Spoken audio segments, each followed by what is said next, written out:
Kebanyakan ayah lebih sering memarahi anaknya daripada mengarahkan anaknya. Yang kedua, tanda hidup gak seimbang.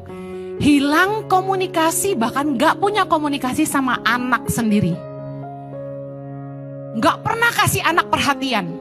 Gak pernah memberi anak arahan. Tapi kalau anak salah, marah. Efesus 6 ayat 4. Baca sama-sama. Dan kamu bapak-bapak, janganlah bangkitkan amarah di dalam hati anak-anakmu, tetapi didiklah mereka di dalam ajaran dan nasihat Tuhan. Siapa yang disuruh ngajarin anak firman Tuhan? Baca dong. Siapa yang harus ngajarin anak firman Tuhan? Bapak-bapak. Seharusnya ayah menjadi imam yang harus mendidik anak-anak mereka dalam kebenaran firman Tuhan. Tapi kenyataannya banyak suami itu pasif di rumah dan lebih menyerahkan tugas ngedidik anak ke istri. Alasannya apa? Gua harus kerja. Zaman sekarang kan istri juga kerja, bos. Banyak suami yang berpikir tugas mendidik anak adalah mama. Tugas suami kerja. Seringkali jadi pasif banget dan semua keputusan diserahkan sama istrinya. Dari mulai genteng bocor, keran mampet, sampai AC rusak.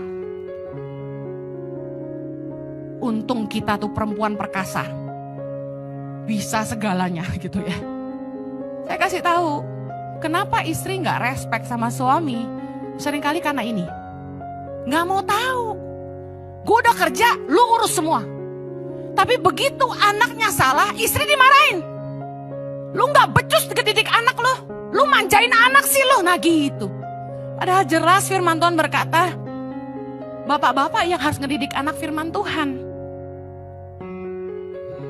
Kebanyakan ayah lebih sering memarahi anaknya daripada mengarahkan anaknya.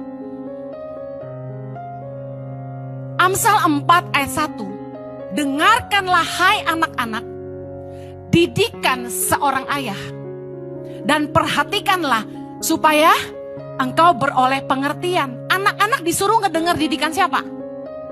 Ayah. Didikan ayahlah yang memberikan pengertian. You know why?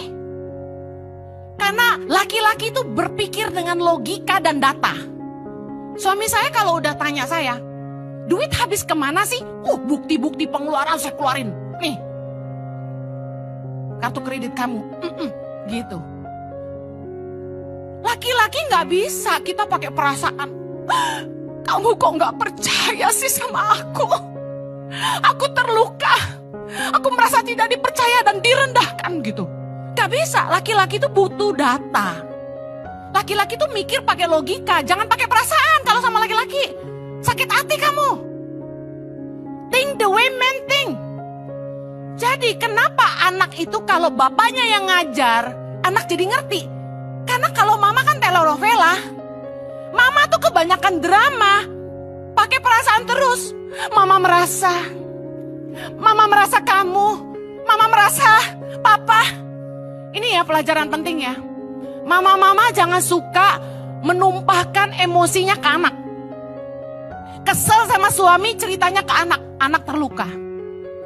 Karena anak itu penting punya respect figur papahnya.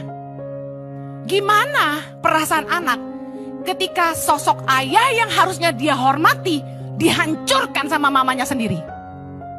Istri-istri paling gak boleh jelekin suami ke anak. Justru ketika saya ngobrol sama anak saya dan anak saya mulai begini, gue gak akan mau merit. Menurut gue semua laki-laki sama. Emang ya, manusia itu suka menyamaratakan semua orang ya. Saya bilang sama anak saya, enggak semua laki-laki, papa baik. Oh ya, except papa, dia bilang. Kecuali papa, dia bilang gitu. Jadi buat Chloe Zoe, Jojo tuh pria terbaik di dunia gitu. Yang lain gak baik, waduh bahaya. Jadi, kita perlu figur ayah dalam mendidik anak-anak kita. Yang namanya kepala itu pemimpin.